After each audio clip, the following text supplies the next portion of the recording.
Let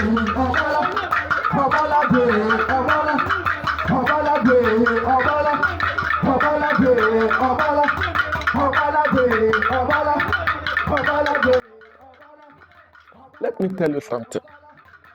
As an Igbo person, if you're not proud of your Igbo-ness, you don't really know what God has done for you.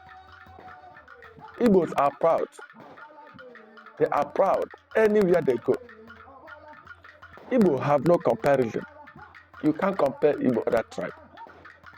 I would like you to listen to this brother and also listen to this sister from Jamaica. Of a truth, after listening to them, you'll be proud that you are an Igbo. You'll be proud that you are an Igbo person. Igbo is great. Igbo is great. I am a proud Igbo man. Watch. What does it mean to be an Igbo man? See, an Igbo man, you know, these are the very empirical characteristics of Igbo-ness. Let me put it that way. Yes, an Igbo man is dogged. Yeah. His sense of enterprise and financial multiplication is very high. He's very enterprising. An Igbo man is very brave. An Igbo man has a lot of territorial dominance. Okay. An Igbo man is very audacious. They don't fit in, they stand out. Yes. An Igbo man is very brave. An Igbo man rather dies on his feet than live on his knees. They're very enterprising, very brave. Yes. And they're not, like I said, they're audacious. They're not afraid to start everything all over again. So an Igbo man is a cat with 9 lives.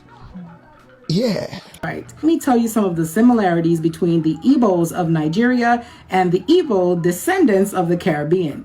For example, our language. In our native tongue in Jamaica, which is called Patois, we have a very, very popular word that we use, and we pronounce it unu.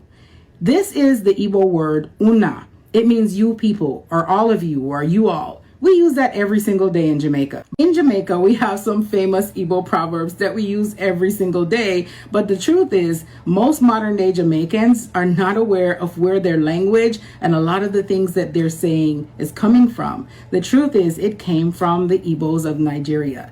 One of the popular proverbs that we use all the time is, you will see a watawak ga pumpkin belly. This is a popular phrase that we say in Jamaica, and in Igbo language, it sounds like this. Amaka milisi weba obi ubogru. Yes, and that's my husband, by the way. I did ask him to make me a voice note. I'm not that advanced in Igbo language yet. But yes, basically the meaning is, you will see how does the water get to the belly of a fruit or a vegetable? How does the water get to the belly, right? Right. That is. Wow. Igbo is a great nation. Igbo is a great nation. I am a proud Igbo man. If you are proud to be an Igbo person, drop a comment on the comment section. Like and share. UKGIN, United Kingdom of Great Igbo Nation. Unity is power. In God we trust. Thank you.